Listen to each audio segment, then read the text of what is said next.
In this episode, I am going to show you exactly where PMP candidates go wrong on stakeholder engagement and walk you through a $200,000 hospital build scenario that makes the exam question unforgettable. The PMP exam will test you on stakeholder engagement. You have probably read the chapter and the concept makes sense on paper, but here is the specific scenario where candidates who genuinely understand the stakeholder register still get it wrong. I once watched a $2 million deployment freeze because one vice president never received a tailored communication plan. PM Panda here, PMP certified since 2003, 25 years in delivery. The trap I am about to show you is one I watched derail good project managers, and one that caught me out on my first PMP attempt. When a high-power executive feels left out of your communication plan, the consequences move fast. Work stops. Teams scramble. Your sponsor is on the phone before you have had a chance to think. In the scenario I am going to walk you through, one omitted vice president turned a routine hospital build into an executive crisis. The numbers I will show you reflect exactly what that kind of stoppage does to your earned value and your cost variance. The same figures the exam will put in front of you.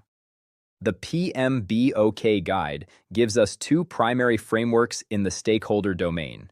The power interest grid groups stakeholders by their authority and their level of concern. A solid starting point that tells you who to manage closely and who to keep informed. The Salience Model goes further. It evaluates three attributes: power, urgency, and legitimacy. Legitimacy means someone has a legal or structural right to be involved. Urgency tells you how quickly they need a response. I relied on grids for years until a compliance officer I had never classified correctly invoked a regulatory clause and stopped our construction sequence cold. Here's what I see most often, and one of these I made myself early in my career on an infrastructure assignment. I dismissed a flood risk from the local water board because a simple grid told me they had low day-to-day interest. That was the wrong tool for the situation. Project managers frequently reach for the power interest grid on complex stakeholder networks when what they actually need is the Salience Model. The grid misses stakeholders who hold institutional legitimacy or carry time-sensitive demands, and those are exactly the people who can stop your project. Before we look at the calculation, I want to set the hospital build scenario clearly. The math the exam uses here is straightforward once you understand why the numbers are what they are. Understanding the context makes the formula stick. You are managing a major hospital build with 20 stakeholders. During planning, you used a basic matrix and missed a stakeholder with both high power and high urgency on medical compliance. They issue an administrative stop work order. Your project sponsor needs an immediate status update. Before the stoppage, your planned value was $800,000. Your earned value reached only $600,000, and your actual cost hit $800,000. That is your scenario. Now let us work out what you report to the steering committee. Cost variance equals earned value minus actual cost. 600,000 minus 800,000 equals negative $200,000. That negative figure is not just a number. It tells you the project has consumed more than it has produced. You are over budget by $200,000, driven by idle resource costs from the unexpected stoppage. The exam question asks for the current financial status. The correct answer is B, and here is the trap. A surprising number of candidates reverse the formula and report a positive variance. The order matters. The PMP exam is testing whether you know exactly when to move from a simple grid to a multidimensional model. Real-world practitioners take shortcuts. They use an intuitive grid for every situation because it is fast and familiar. The exam knows that. The moment you see legal claims or urgent timelines in a scenario question, the exam expects you to reach for the Salience Model, not the power interest grid. Understanding that gap is what prevents you from picking the comfortable, familiar answer when the correct answer requires a more precise tool. You are managing a retail expansion with 20 stakeholders who have complex, overlapping needs involving legal rights and immediate attention. Which model should you use to classify them? Option A, Power Interest Grid. Option B, Salience Model.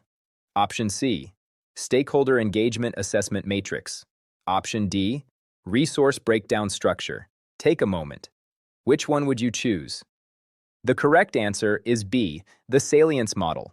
When you have stakeholders with legal rights and urgent demands, you need a tool that measures all three: power, urgency, and legitimacy.